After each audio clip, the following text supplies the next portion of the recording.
A relationship with the right referral partner could be a game changer for any B2B company. So what if you could reverse engineer these relationships at a moment's notice? Start a podcast, invite potential referral partners to be guests on your show, and grow your referral network faster than ever. Learn more at sweetfishmedia.com. You're listening to the B2B Growth Show, a podcast dedicated to helping B2B executives achieve explosive growth. Whether you're looking for techniques and strategies or tools and resources, you've come to the right place. I'm James Carberry. And I'm Jonathan Green. Let's get into the show. Welcome back to the B2B Growth Show. This episode is sponsored by Directive Consulting, the B2B search marketing agency. We're here today with Deirdre Paknad. She is the CEO at Workboard. Deirdre, how are you doing today? Okay, thank you. I'm excited to chat with you today, Deirdre. We're going to be talking about 3 strategy killers today. We were talking about them offline, and I think this is going to be tremendously helpful for listeners. But before we dive into those 3 strategy killers, I'd love for you to explain to listeners what you and your team are up to at Workboard. Perfect. Yep. So Workboard helps organizations set, measure, and execute their strategic priorities faster. And that's particularly important now as the external world, the market itself is moving faster and faster. There's more disruption. Competition comes from atypical or non-traditional places and sources. So we're finding that large organizations and small organizations need to have more agility in how they think about their strategic priorities. They need to evolve those as they learn faster. And of course, not only do they need to evolve the strategic priorities, they need to engage their people and their teams in achieving them faster, to stay competitive and take full advantage of their market opportunities. So you are definitely the person to be talking about strategy, and specifically these 3 things that we're going to be covering are things that will kill a strategy. And the first one, just to dive right into it, Deirdre, you mentioned that the first strategy killer is that nobody knows what the strategy actually is. Can you elaborate on this one for us? Yep. Now that's far and away the single most deadly aspect of strategy, and that is that below the leadership level, very few people actually understand what the strategic priorities are, how to apply that to the work they're going to do today and this week, and how to measure what success against that strategy actually looks like. MIT Sloan published some very interesting data in February of this year, and it's a bit shocking, but the decay rate of understanding from the leadership team to the front line is at the top team, when they walk out of the room where they've decided on strategy, 51% of the people walking out of the room at the top team level actually have a real understanding of the strategic priorities. You go down one layer in the organization to senior executives, and that understanding drops to 22%. You drop down to middle management, where strategy is implemented and turned into execution. It drops to 18%. By the time you get to a frontline leader who's a supervisor on the front line, 13% of them actually understand the strategic priorities. That's catastrophic. It means that more than 90% of the workforce doesn't really know how their work ties out to or really impacts or moves the needle on the strategic priority. So how do we fix that? What have you seen, organizations that have successfully move the needle there? Like, are there particular actions that you can take, or how do we fix that problem? Yep. So part of the dynamic is actually what we think of as localizing the strategic priorities. So instead of thinking about them as something that the leadership team needs to understand and everybody else just does tasks, it's bringing the same thought that you bring into kind of agile development, bringing that into the way the organization thinks about its strategic priorities. So we think of that as clarifying them so that you have not only the strategic priority, the statement of what you intend to accomplish, but also the metrics for success so that you have radical clarity at the top. So no leader walks out of the room without understanding it, right? So we define the strategy and how we're going to measure success so everyone's clear, and then localize that to teams downline so that you, and I think of this as literally turning it into the nouns, the verbs, and the numbers of each team. So the marketing team and the teams below the VP of marketing have translated the strategic priorities into their world, into their domain, so that they actually think through how they'll contribute in the next 90 days to the strategic priorities and what their unique metrics for success are. And so too in the dev team and the sales team and the customer success team and so on. So you're actually creating a motion, a process, a habit of aligning on the strategic priorities at the beginning of each quarter, aligning on what the metrics for success are at the beginning of each quarter, so that you spend the entire quarter working towards those strategic outcomes. And have you found, Deirdre, that it's been more effective when the CEO or the senior leader sets those localized plans for each functional department? Or is it better for say the CMO to set that for the marketing department, the CIO to set that for, the dev team or the CTO, I guess, rather, setting what have you found to be most effective in terms of actually setting those localized, statements and goals for each functional department? First, they should be set all the way to the front line. The most strategies get hung up and don't translate through the middle management layer. And some organizations like McKinsey and others will refer to middle management as the frozen middle, right? The strategy never permeates the middle management layer and it never reaches the front line. We find phenomenal impact and acceleration on the strategy when it's localized through every team, not stopping at the VP of marketing or the CMO, not stopping there, but continuing down the product marketing branch, the domain gen branch, the communications branch, and so on.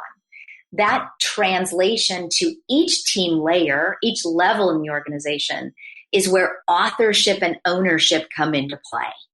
And I think there's no scenario in the world, and with the information that we have today, there's no scenario where the CEO or the CMO can actually understand what the next best move is 3 or 4 layers below them in the organization.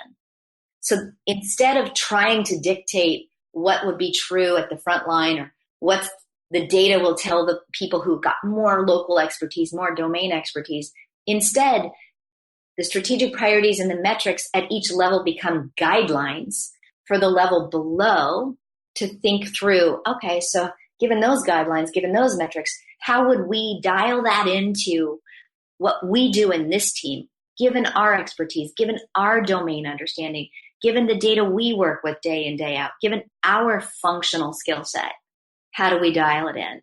And that dialing in into literally the local level, that's where authorship and understanding and digestion of really thinking about, okay, how do we contribute to the strategic priorities of the organization in the next 90 days? That's cathartic. That's the breakthrough.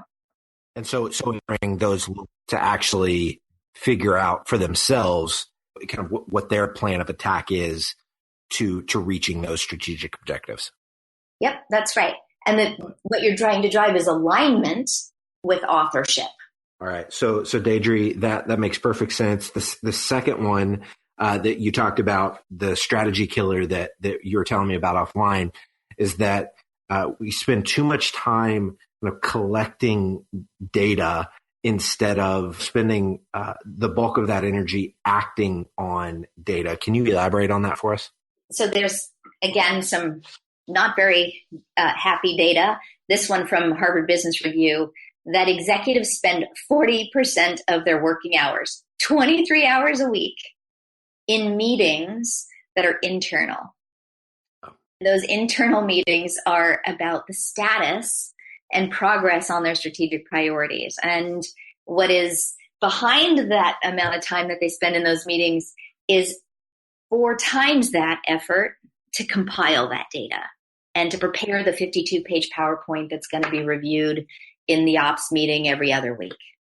That is a colossal consumption of time at the C level, at the VP level, at the director level, that trickles all the way down as people go through this paper chase of compiling data and metrics that are all over the place, compiling them into some kind of status or visibility to move back up line.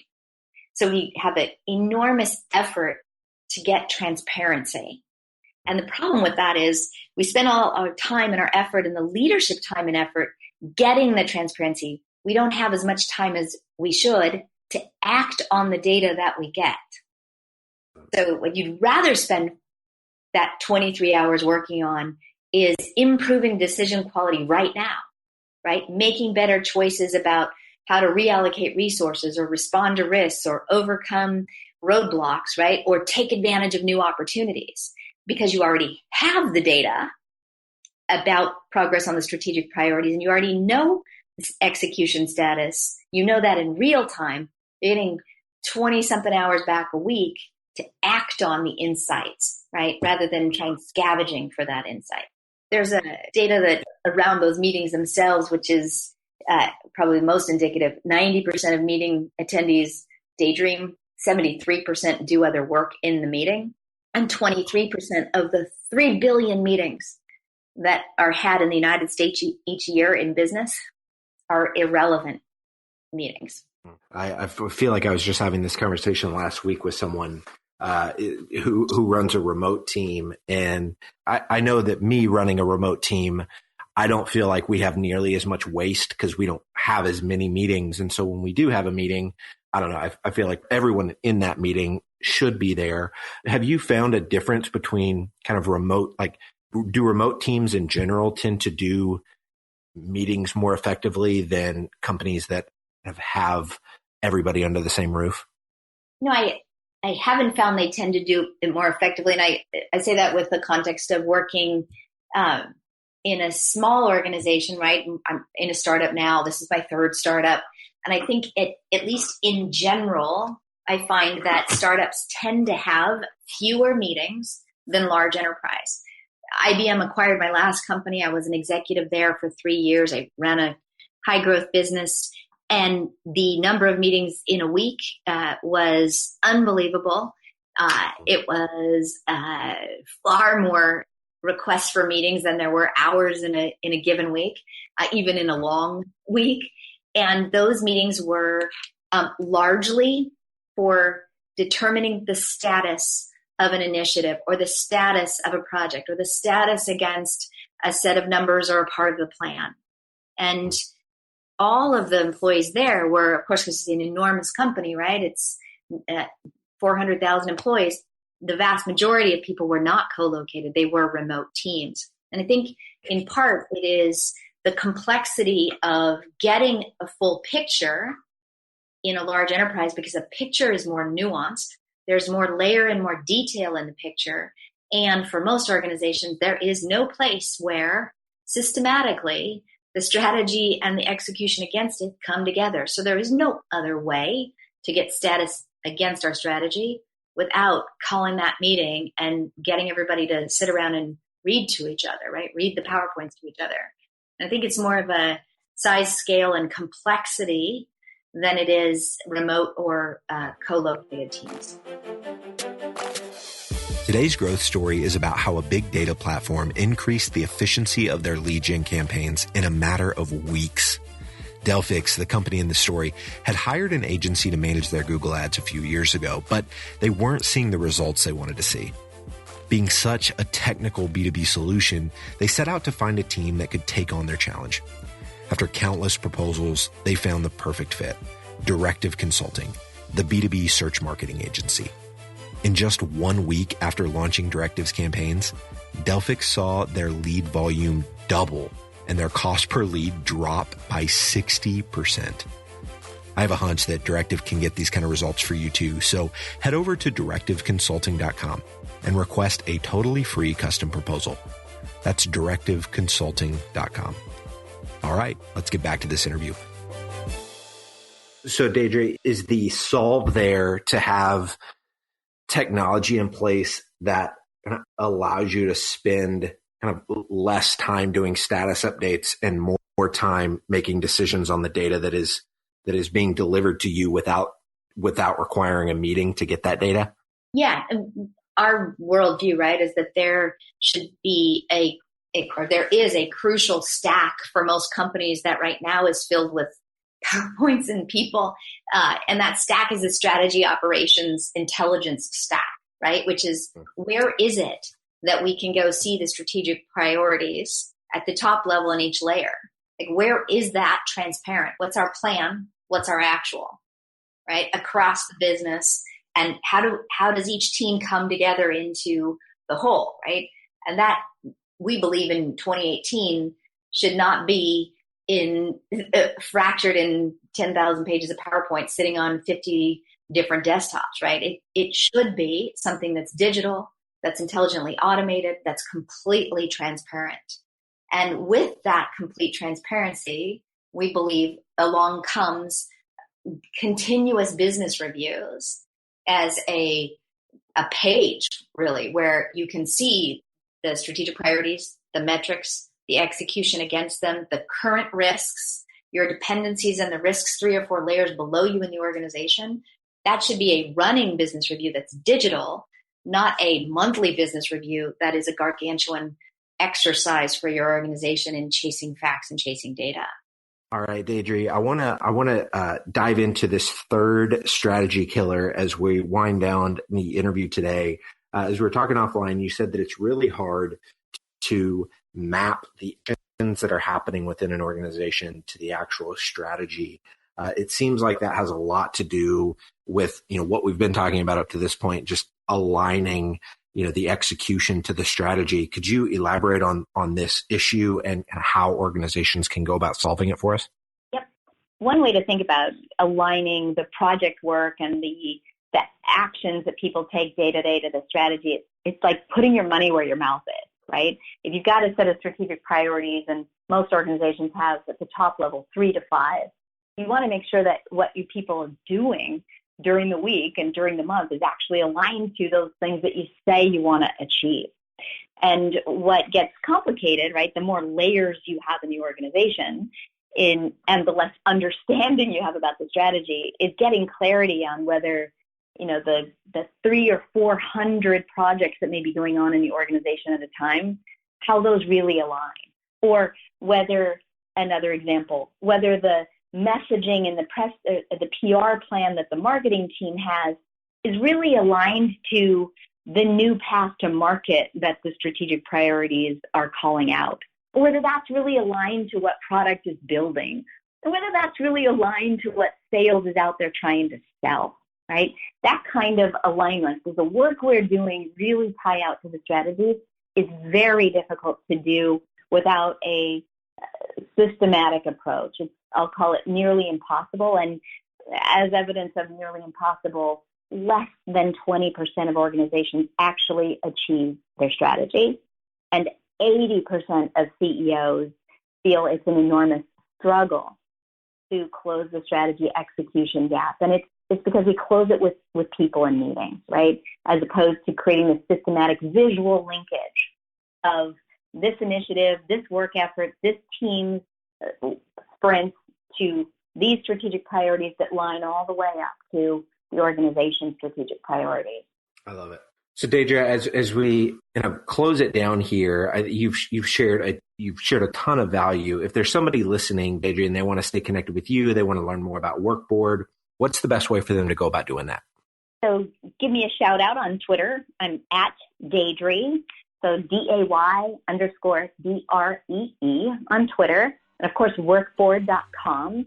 We provide an active strategy management solution that literally strategy and operations intelligence, clarify and cascade the strategic priorities, manage more effectively with digital business reviews, and align and coordinate the execution more intelligently. Just bring it together and nail your plan. Love it. Deirdre, this has been fantastic. I really appreciate your time today.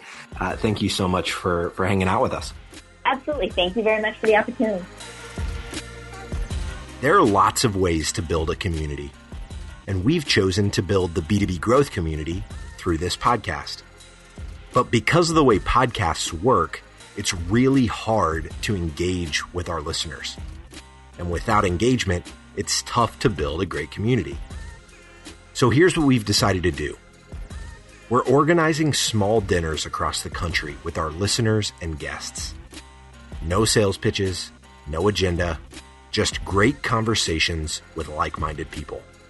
We'll talk business, we'll talk family, we'll talk goals and dreams. We'll build friendships. So if you'd like to be a part of a B2B growth dinner in a city near you, go to b2bgrowthdinners.com. That's b2bgrowthdinners.com. Thank you so much for listening. Until next time.